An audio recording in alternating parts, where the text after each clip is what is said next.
Espera en el Señor, esfuérzate y aliéntese tu corazón.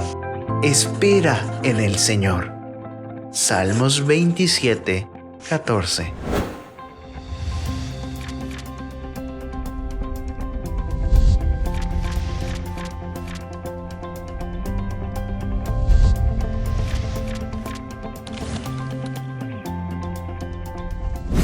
Gracias por acompañarnos en la última lección de escuela sabática de este trimestre. Para este repaso, voy a invitar que mis compañeros se presenten y a la vez respondan la pregunta: ¿qué es lo que menos te gusta de esperar?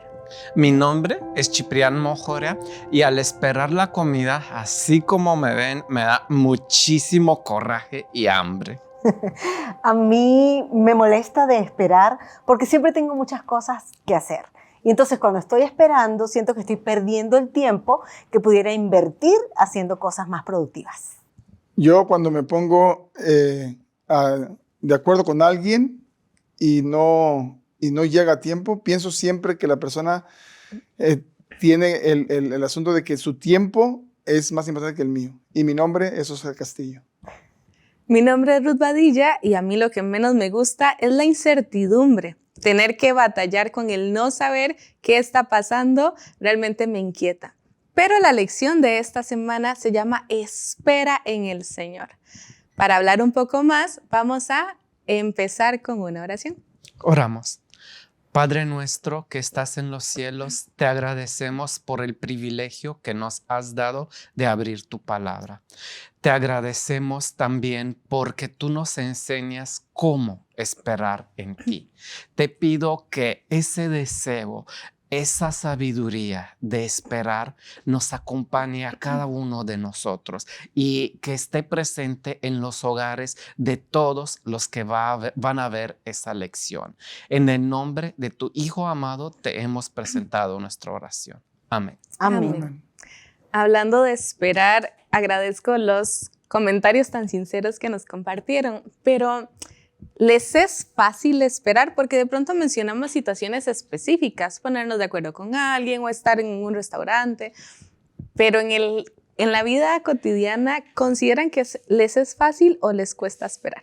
A mí me cuesta muchísimo esperar cuando no puedo hacer nada mientras que espero. Cuando estoy como en un restaurante solo y no tengo ni con quién hablar, o sea, sí. Pero, por ejemplo, si estoy en mi casa o en mi oficina y puedo avanzar a hacer otras cosas mientras que espero, no me preocupa tanto. En mi caso particular, siento que es un tema de expectativa. Si pienso que voy a ir a un lugar o todo se va a resolver rápido, pues al esperar no estoy preparada para hacerlo y me va a incomodar, voy a sentir insatisfacción. Pero si voy preparada, así como estás mencionando tú, por ejemplo, yo tengo que hacer muchas diligencias en migración y eso te puede llevar todo un día. Vas y no sabes a qué hora sales, pero no a qué hora regresas.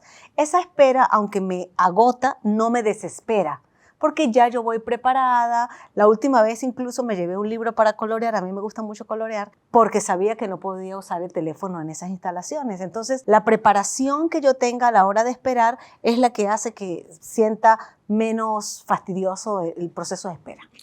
Para mí es fácil porque sí me molesta esperar, principalmente cuando es con alguien, pero vivimos en una cultura que inclusive yo a veces llego tarde, entonces ya que sabes que va a llegar tarde, pues me estás esperando, no me pasa nada, ¿no? Pero para mí yo puedo considerar que no me es difícil esperar. Recuerdo el dicho popular que dice: quien espera, desespera. No, sí. Pero también hay otro dicho que dice: el que espera mucho, pues espera poco. Y cuando yo lo escuché la primera vez, nunca no lo entendía. El que espera mucho, espera poco. Entonces se los voy a explicar porque a mí también me lo explicaron. Si has esperado ya por un largo tiempo, ya falta menos tiempo por esperar. Entonces, cuando lo veo así, digo, cierto. Entonces me pasa con mis hijos cuando me dicen que han esperado ya demasiado por algo, no llega un paquete, y les digo, bueno, el que espera mucho, espera poco, ya te queda menos tiempo de espera. Claro, falta menos y me gusta realmente cada uno de los elementos que ustedes han dicho, porque la lección nos mencionaba que esperar, la Biblia nos llama a esperar y los salmos no son la excepción, pero la esperar no es simplemente quedarnos quietos, aguantar, no hacer nada, sino que nos lleva a cierta acción. Y entonces les lanzo la pregunta, ¿qué es esperar en Dios? Pues yo creo que perseverar, para mí me gusta porque perseverar es que el resultado está adelante y principalmente cuando estoy entrenando para una carrera, que tú sabes que tienes que hacer cierto evento y se puede aplicar a cualquier cosa también en el asunto académico, siempre lleva un proceso. Entonces, mientras estoy esperando a poder cumplir el objetivo, perseverar tiene que ver con que hay que estar en movimiento para conseguirlo. Seguir avanzando, Sí, ajá. a pesar de que no vea la meta, Sí, sí. a pesar de que sepa que faltan muchos kilómetros para llegar, pero continuar avanzando. Y yo insisto en la preparación. En el tema deportivo, si tú te preparas, entrenas, tienes una dieta, descansas, o sea, cumples con todo lo que significa ir a una competencia, esperarías cumplir los tiempos o alcanzar los puestos que estás buscando. Entonces, la espera siempre depende muchas veces de cuánto nos hemos preparado en ese proceso, como decía Oscar, y yo creo que así en la vida, ¿no? Yo les mencionaba ahorita lo que a mí me desespera de esperar, cuando no estoy preparada para esa espera. Entonces, si nos preparamos, si tenemos herramientas con las que podemos trabajar, el esperar es una acción, no es una quietud. Siguiendo con el ejemplo anterior, cuando uno espera por comida, pensar en comida te hace peor.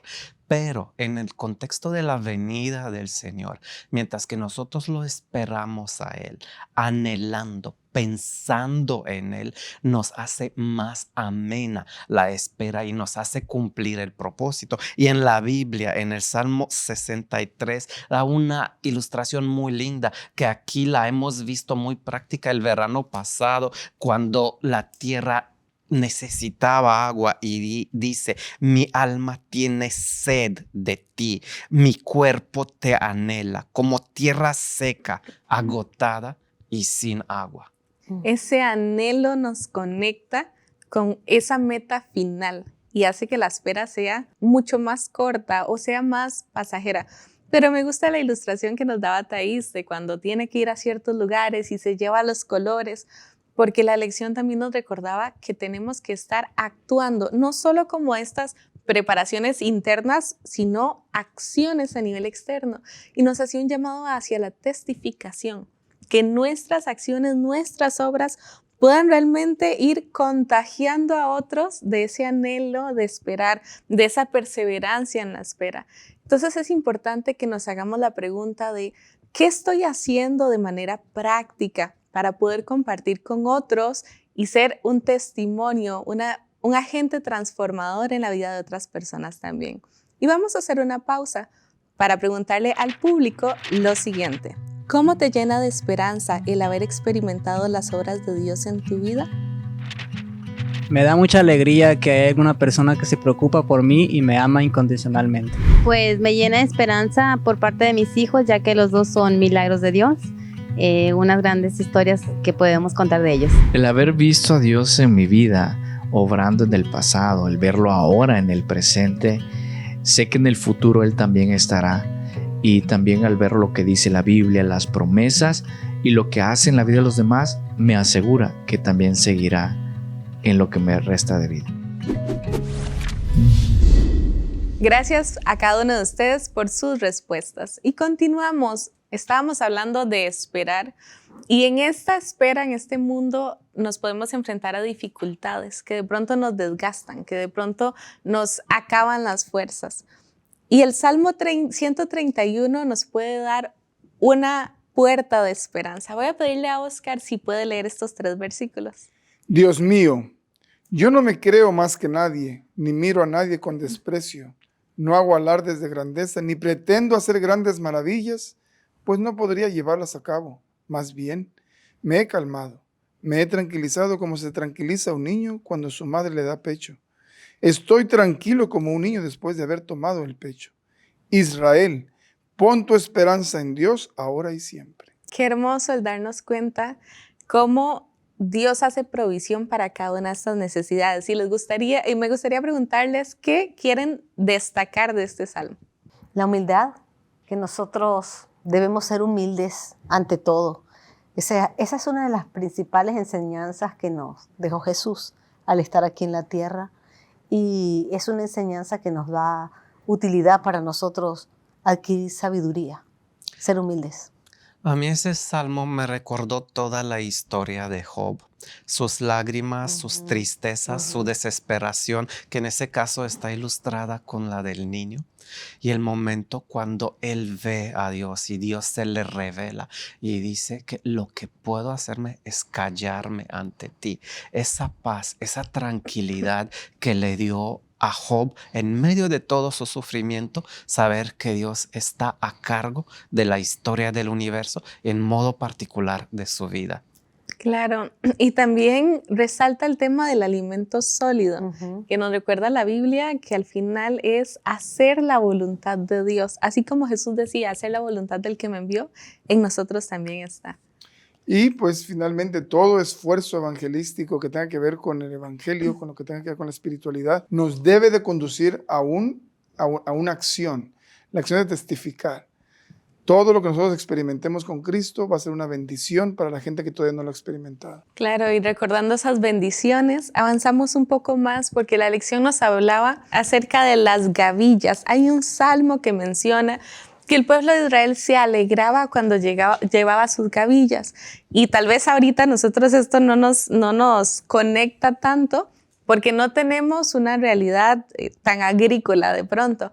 Pero había una época especial donde el pueblo de Israel llegaba y llevaba el fruto de las cosechas, lo que había producido en sus diferentes acciones. ¿Y por qué esto era tan importante para ellos?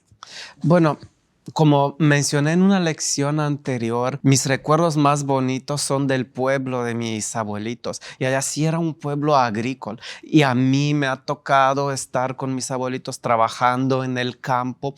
Y saben, es toda esa espera, porque hay solo un día o 2 días o 3 días de la cosecha. Pero para ese día, para que ese día sea maravilloso, uno trabaja casi un año entero.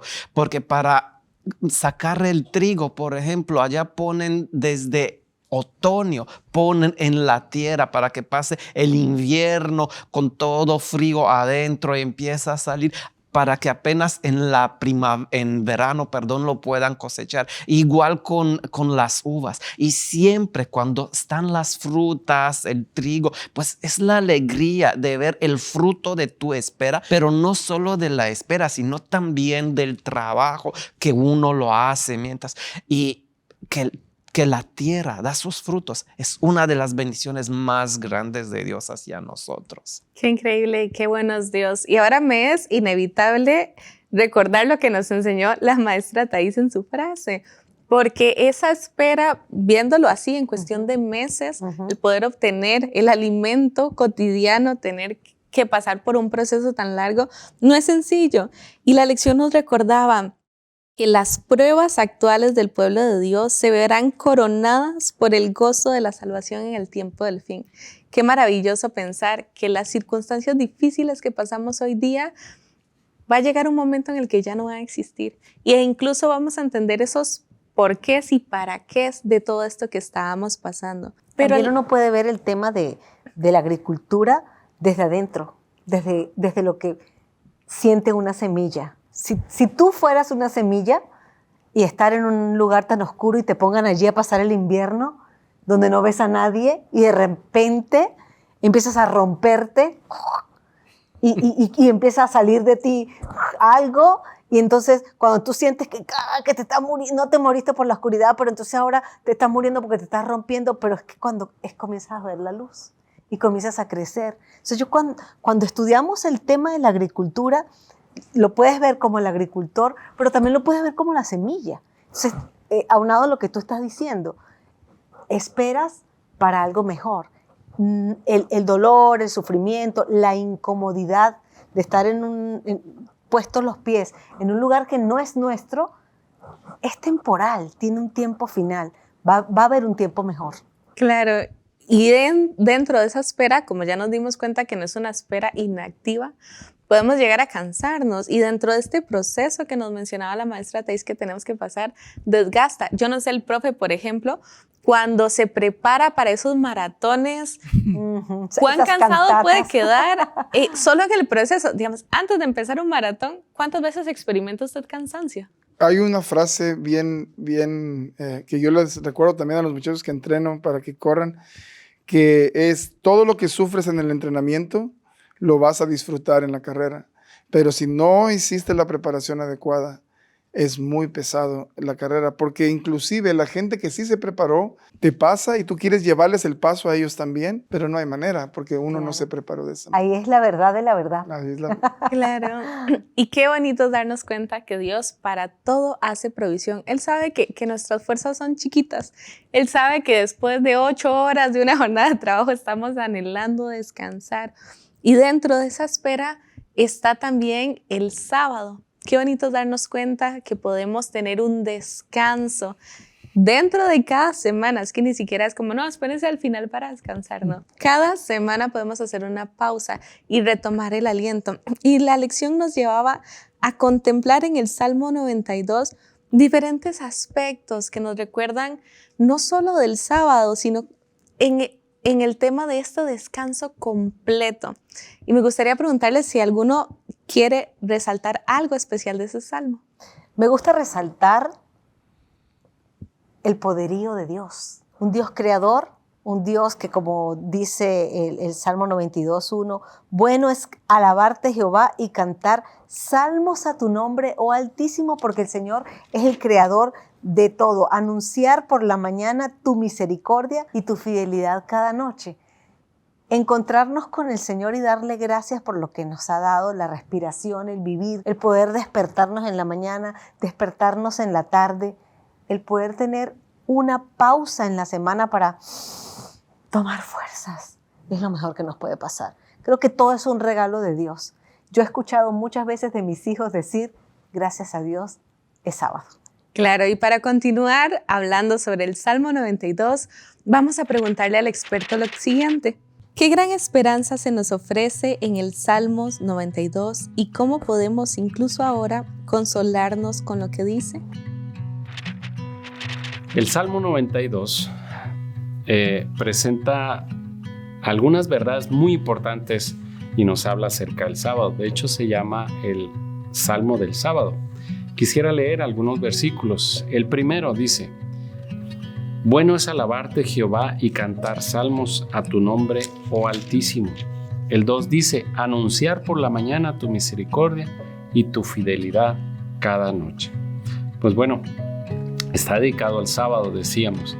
En él podemos encontrar que ensalza a Dios por todo lo que ha creado, por toda su creación. Y esto lo podríamos colocar en un plano del pasado, o sea, lo que ya hizo. Y por sostener también, habla el Salmo, sostener el mundo en el que vivimos, y eso sería en el plano del presente, en la actualidad. Y sobre todo también apunta hacia el futuro, en la esperanza final que todos tenemos de tener paz y un orden divinos para siempre. Bueno, por eso este salmo nos presenta la gran esperanza de salvación que podemos gozar todos en este mismo momento. Que todo lo que pasa en nuestro mundo es parte del plan de Dios y es para prepararnos para el futuro. Voy a leer otros 2 versículos del Salmo 92, el 12 y el 13. Dice: el justo florecerá como la palmera, crecerá como cedro en el Líbano.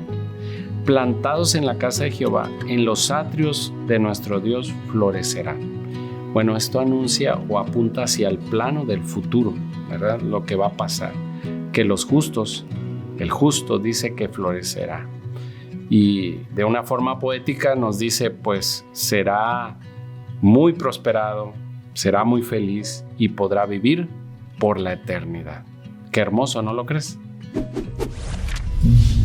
Muchas gracias al experto por su respuesta. Vamos a continuar con el estudio, llegando ya a la última sección de este segmento. Y la pregunta que quiero hacerles es, ¿cuál es la mañana que todos esperamos? Porque esto nos lo recuerda el Salmo 30, en el versículo 5, que dice así: Por un momento será su ira, pero su favor dura toda la vida. Por la noche durará ya el lloro y a la mañana vendrá la alegría. ¿Por qué ustedes anhelan esa mañana? Yo siempre, cuando dirijo un himno que tiene que ver con la segunda venida de Cristo, me conmueve mucho, porque para mí sí me afecta mucho el hecho de que haya gente, o sea, la discrepancia solamente por el lugar donde naciste. Y hay gente que sufre mucho, y el sufrimiento igual no conoce clases, pero ni razas, ni género, pero las personas vulnerables a mí me dan mucho sentimiento. Yo esperaría la mañana porque ya queremos ir al cielo y que se acabe el sufrimiento. Claro que sí, yo pienso en que cuando llegue ese momento voy a poder estar con los seres que han descansado, especialmente mi papá, y eso me llena de esperanza. Desde pequeño, cuando escuchaba sobre la segunda venida, un niño pequeño pues no tiene una vida así tan fea, decir que ya quiero que se acabe este mundo e irme a otro mejor. Pero lo que sí tenía mucha empatía y sigo teniendo con toda la naturaleza, con todos los seres creados que están sufriendo, todos los animales, toda esa maldad que el mismo pecado trajo en ese mundo. Y si podemos ver los humanos sufriendo, de cierta manera ellos tienen cierto control, cierta decisión, pero los animales al final de cuentas están muy, muy limitados. Y el sufrimiento de esos seres que ni siquiera pueden expresar que está sufriendo me conmueve profundamente. Claro, yo pienso en tantos personajes, decimos a veces, que vivieron en siglos pasados, que hicieron cosas extraordinarias, pero tuvieron vidas así como las nuestras. Qué interesante va a ser sentarse a tener esas conversaciones de cuéntamelo. Leí apenas unos cuantos versículos sobre ti y me emocionó. Cuéntame cómo fue tu vida. Y lo bonito es que hay cantos que nos recuerdan que vamos a tener una eternidad para contar cuántas maravillas hizo Dios con nosotros. Y creo que de eso se tratan los salmos. Hemos visto lección tras lección que los salmos nos sirven como oraciones, los salmos nos sirven como cantos, los salmos nos sirven para hacer una reflexión personal, para examinar nuestras vidas, pero también para conectarnos como hijos de Dios, sin importar la nacionalidad, sin importar el lugar.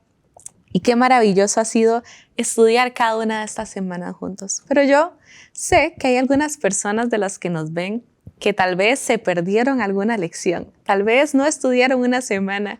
Y yo quisiera que aprovecháramos un último momento para comentar cuál fue la lección que más nos gustó, más nos impactó y por qué. Yo voy a hacer publicidad a la lección número 8 y si no lo has visto, vuélvelo a ver, o si la viste, vuélvelo a ver otra vez, que habla sobre la sabiduría en los salmos y cómo Dios, por medio de esa poesía, nos enseñó muchos valores que nos pueden ayudar no solo para llegar al cielo, sino también para tener una mejor vida aquí en la tierra. Yo quiero pensar que todas las lecciones han sido, en mi caso, un aprendizaje total, porque había muchas cosas que no había estudiado y aprendí mucho este trimestre. Creo que aprendimos juntos y me gusta pensar en Dios como un Dios soberano y protector, un Dios que me da esperanza.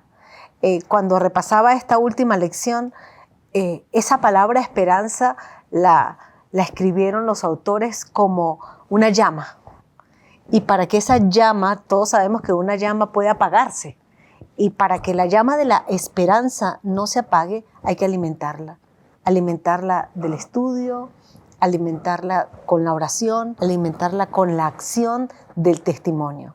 Entonces, he aprendido este trimestre que debemos estar confiados en el Señor, con esperanza, pero en movimiento. Y a mí, pues claro, soy músico, por lo tanto la lección de la semana pasada, la lección 12, Adoración sin fin, se la recomiendo muchísimo. Da muchos consejos acerca de cómo nos aproximamos a Dios, de qué manera es la mejor forma de adorarlo, de alabarle, y también inclusive consejos qué no hacer para que nuestra adoración sea deficiente. Claro, a mí me sorprendió cómo los salmos tienen de todo para todas las necesidades y todos los gustos, pero a veces los tomamos como si fueran tan superficiales. Pero nos dimos cuenta que hay profecía, nos dimos cuenta que hay historia, nos dimos cuenta que hay tantas enseñanzas para nuestra vida hoy. Y en particular, la que de pronto más me conectó fue tal vez por mi naturaleza humana, que a veces tenemos preguntas que hacemos a Dios y sabemos que en esta vida no vamos a tener la respuesta, preguntas sobre el mal, sobre el sufrimiento, sobre las injusticias, y no sé cuántos de ustedes han sentido como que esta tierra no es su hogar. Y en la lección 5, cuando hablamos cómo cantar la canción del Señor en la tierra extraña, nos mencionaba eso. Este mundo no es nuestro hogar. Estamos simplemente de paso. Y qué bonito darnos cuenta que Dios ha hecho provisión para todas nuestras necesidades, y una forma de ello es lo que se escribió en los Salmos. Y para Ruth, quisiera agregar, cuando estudié teología tenía muchas preguntas sin responder, y al leer los Salmos me encantaron, porque en esos David puso todo su coraje hacia las cosas que le pasaban mal, incluso deseos de que sus enemigos se mueran, puso todos sus sentimientos contradictorios que a veces lo tenemos. Pero ¿qué hizo con ellos? Los puso ante Dios. Y es una solución a muchos de nuestros problemas, venir a Dios con todo lo que sentimos. Sí, también estaba pensando en una lección que estudiamos cuando nosotros veíamos a ese Dios soberano, todopoderoso, grande, creador del universo, y al mismo tiempo ese Dios que se acerca a nosotros y está allí para ayudarnos como un pastor, para ayudarnos como el buen Dios que quiere estar cerquita, y por eso el Dios que territorialmente también permitió que físicamente el pueblo estuviera cerca de él. Eso me gustó también de los Salmos. Y pues bueno, yo me quedaría de toda la lección, de que los Salmos son una escuela en la que uno nunca va a acabar de aprender, y nos construye el carácter, pero fundamentado siempre en la palabra de Dios. Queremos finalizar invitándoles para que el estudio de los Salmos no acabe aquí. Terminamos una lección completando un trimestre, pero este estudio personal queremos que lo sigan manteniendo todos los días hasta que Cristo venga. Gracias por haber estado con nosotros una vez más acá en el estudio de la Escuela Sabática Universitaria. Que Dios los bendiga.